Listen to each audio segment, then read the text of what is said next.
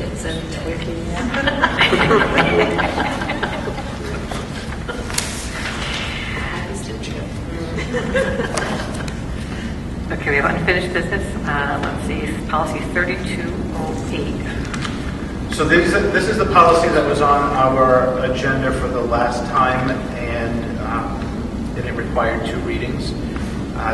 There are 2 policies, 3207 and 3208. 3208 is now embedded in the new policy 3207, and the committee opted to wait to delete this policy until we were going to accept the new policy that had it all incorporated, so we just kind of get it all done together. 3207 tonight represents the second read, and this is one of our budgetary policies that reflects current practices. It has been reviewed by Tish and Bob and myself, and we feel comfortable that it accurately reflects what we currently do regarding budgetary implementation and monitoring. Any questions? You don't feel there's any undue restrictions based on this maintain to engage on them? No. Everybody's good? We good? You good? Okay. So if we have a motion and then a motion to delete it, so you can just say. I'll make a motion that we approve policy 3207 and delete policy 3208, which is now included in 3207. Okay, second. All those in favor? Aye. Motion carries. Okay. Reserve capital project update. We are in phase 2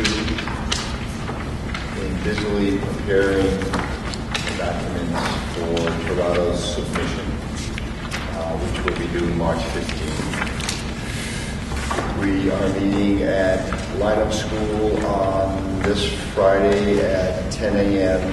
with the LISC grant person who has the $50,000 component, and then Toronto for the $100,000 component, and just setting the scope of work and the line of demarcation for the work that will be done with the grant funding and the work that will be done with the government funding. Good. Moving along. That's it. Okay, any reports, comments? I'll have a lot at the next meeting because we have, the State House meeting on Monday. We have a meeting regarding DCYF on Monday and also on Friday, 2 different groups. DCYF placements, tuition costs, responsibilities. That's a topic of discussion. And then on Friday, because I will be at RIC for the discussion about DCYF placements, Marie is going to ride to have our first opportunity to discuss the Commissioners Empowerment Plan legislation that's up there regarding school empowerment. So a lot of interesting things coming up, and I'll have a lot to report the next time. Eastern Standard Time was aware of that meeting on Monday night. Yes. Yeah, if they had a front page article last week. So, below the fold.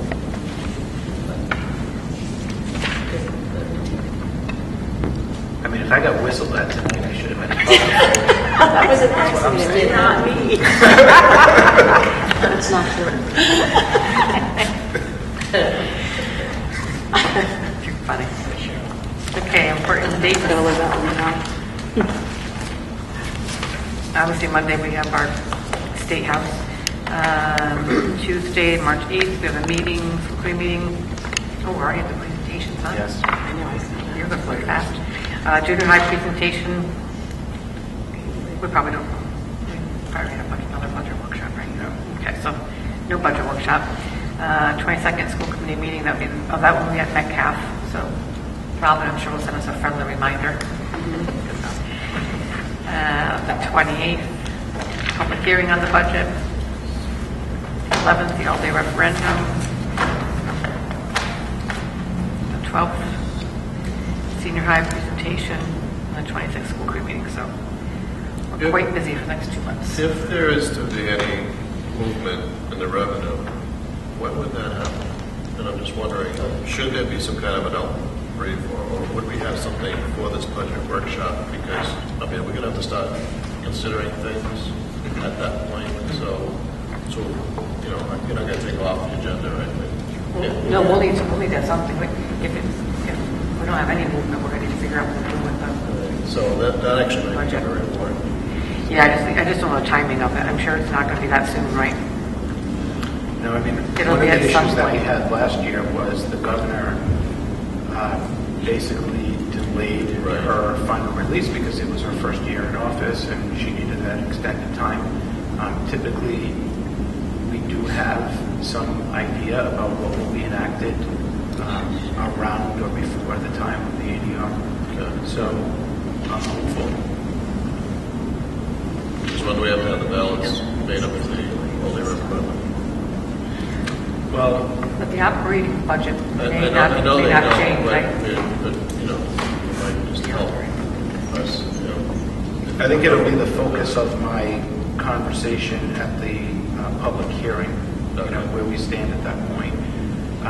But it would be very difficult for us to present a budget that's below level funding. I mean, then we have the issue of maintenance of effort. Right. So if we needed to make adjustments, it's either going to be an increase in revenue,